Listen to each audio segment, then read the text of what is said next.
I want to talk about groups. I've been thinking about groups a lot for the last 40 years, and lately because of working on the Fight Club group system, it's a little more complicated. I mean, I've had a classical implementation of the groups done for what, a month now, but doing the actual adding and subtracting of groups is a bit more complicated. It requires an interaction of subsystems. And it's because of my problems with the way groups are traditionally thought of versus how they operate and the interaction between those two things. So I want to talk a little bit about my experience with groups, my own attitude with groups, which is a very anti-group attitude historically. And this software has already made it seem to some people, because there's truth to this, that I'm enabling groups, thereby enabling the things that I despise about groups. Oh dear. And it's true. I mean, basically, my system is based on the idea that we can't just eliminate the drama and the generation of bullshit that groups generate, the distractions they generate from the subjects that they might have been formed specifically to deal with. You can't contain and cap that. My theory is that you have to have a sewage processing plant. That groups are going to spit out sewage. It's part of the process. They also spit out clever ideas sometimes. And if you could treat the sewage, it's just like a city. A bunch of people together produces a bunch of residue. They could become toxic, but not if you just process it properly. But my view of groups comes from a particular experience. Now, some of you might have moved schools in your life, and you know what it's like to be a new kid, you think. But you don't, really, compared to me, because I moved schools. I went to 2 schools every year, from 1st grade to 7th grade, except for 2nd grade, where I went, except for 1st grade, where I went to, wait a second, I gotta get this right. It was 2nd grade, where my grandmother was my teacher. She was the principal and 2nd grade teacher at a small 1st and 2nd grade elementary school. So I went to 2 schools a year until 7th grade, and so I was always often re-experiencing being the new kid. And there's a certain experience you can't get from just one time doing that, which is that I found out, you think the people are reacting to you because of who you are, and I found out that groups of people react to you based on what's going on in the group primarily. What kind of person you are is secondary. Whether they see you as a scary stranger, or whether like you're tall and dark versus tall and handsome versus that's the basic dichotomy. Whether you're a threat or an exciting new possibility, but all the subsets of those and every other way of looking at it, how you're perceived is going to depend on what's going on. Not even the personalities of the individuals that are there. It's based on how those personalities are interacting. And that's why, smart new kids that want to fit in, they stay to themselves for a bit until they figure out who's popular, who's not. If you just go in there and try to figure out who you think is cool, you'll get it wrong sometimes. And you'll start thinking someone's cool that everybody agrees is not cool. And that means you're not cool. Now, I learned a couple things. This is very formative for me. So another thing I learned is that I learned how, I'm a talkative type person, but in my school career during those years, I learned that you just keep your mouth shut and let people misdiagnose you. And that's better than them actually figuring out what kind of person you are, because their goals of hurting or helping you are already based on dynamics going on before you got there that you can barely influence, probably in most cases. And how much they know about you is just something that will either facilitate them or not to accomplish their goals. But what I also noticed is that, who's friendly to you when you're a new kid right away is the outcasts and the outsiders. They get first crack at you. Now, I was well aware of the whole phenomena of this, and as a really young person, even, concerned like people are. But in the long run, I realized this is because the outcasts are better people. Now, the funny thing about the outcasts, who I prefer to be a part of, and is that there's two types that you can identify. There's people who just have to be their own self, and thus choose to be outcasts because they can't be themselves and fit in. I think that group properly includes everybody, but some people disagree and think that their own personal character is worth compromising to fit in. And then the second group just has no choice. They just don't know how to be the kind of person that they just don't know how to behave the way, to be perceived the way that would be necessary for them to fit in. And the problem in the outcast is you never know which is which. Even if you don't even know for yourself. Because, if you're one of the people that's like, I gotta be myself, I don't want to fit in, fuck football, then,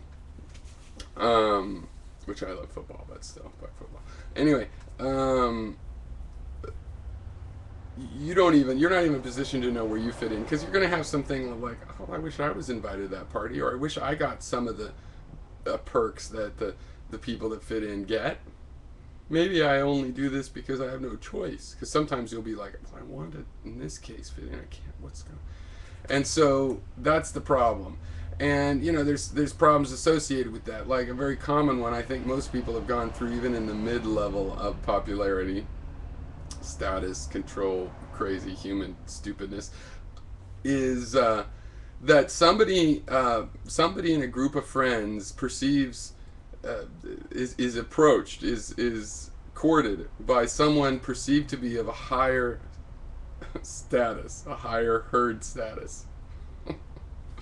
And that person will turn on their friends in subtle ways and get invited to parties. Oh, they can't invite you, and then just disappear sometimes and just successfully change echelons. Oh, I find that so disgusting. I, being somewhat aware of behavior and psychology my whole life, I've always seen these options of where I could go in this way and climb echelons. And then I always thought, why would I climb echelons? When I was a new kid, this kid was friendly and talked to me as an individual, decided to get to know me as an individual as a way of deciding whether they like me. Now I'm going to graduate into a group where they judge you based on who you've convinced to say they like you. Yeah, and you wonder why your girlfriends cheat on you with your best friend. I guess you're not too bright. So screw that. So I become very much pro-outsider, though in many ways, I have the tools that most intelligent people would go ahead and use to be inside. Instead, I've used them to be, somewhat compatible with the human race, in some ways, and not so much in others.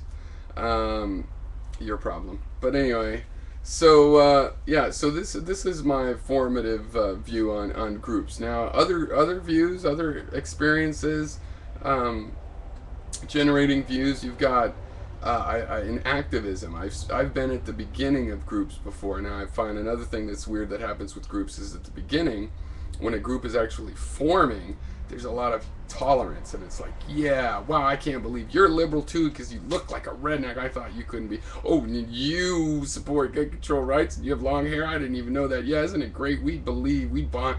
And then those differences over time are filtered by the petty politics and who's more favored and who has more people favoring them, and the need for rules and to clean up our system and purify our group. And all of these things come in, and all of those differences get exploited. Differences that were acknowledged as superficial initially get exploited in a power struggle. Oh, that makes me sick. Another thing that happens is once a group is formed, let's say an activist group, and they make some demands, and then 5 years later, there's another event that's causing this group to, with a lot of new members to come in. Well, the people that were there the first time, they're always like, well, we have this group, what do you mean? When we have demands, we're not making new demand, and the power, don't try to move in and move up and don't have an idea.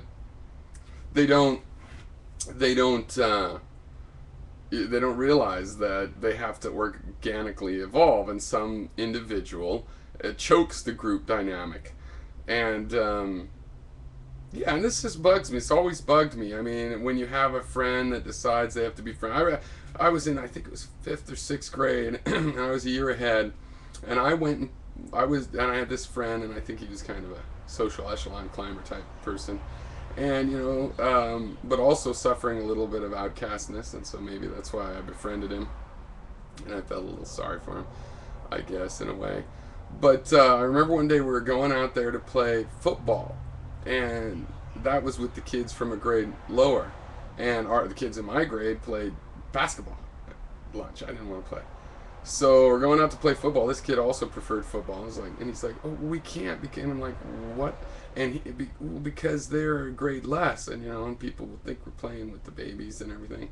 I'm like, "What?" First of all, those kids are my age. Second of all, who gives a damn? I like football better than basketball. I'm choosing based on the sport I like. And he was like, "So," and he didn't go. And I don't remember talking to him after that either. Maybe it worked for him. Maybe the other kids had been telling him, "Why are you guys playing football? That makes you a baby." And since he turned on a friend based on that principle, they would then go, "Okay, that's your entry ticket." Because it's like the mob groups. You got to betray someone in order to get trusted there. Or you've got to do a crime or have something they can get on you. It's always like so fucked up. It's not real healthy relationships. Our group relationships are not healthy, but they can be, is what I discovered. I discovered it's not the problem, the word group, the idea of groups, the multiple people together. It's the way individuals react to other individuals. It's the fact that they want to form herd groups. The lamest group out there. And we're humans, and we're going to go, "Yeah, we're herd animals, might as well get used to it." Really? Fucking most brilliant ape on the planet, and we're just stuck with the most stupidest waiting to get eaten system out there. Really? Because I don't, and if that's what you guys are going to do, I wouldn't factor your chances of survival in the longer run too high. At least not what I consider human survival. Maybe you'll be a plentiful beast of prey, but I don't find you very tasty, so it'll have to be other predators. But I'm not going that route. Okay, I'm going to instead be an individual, and since I like cooperating with other people, I'm going to develop healthier ways to do that.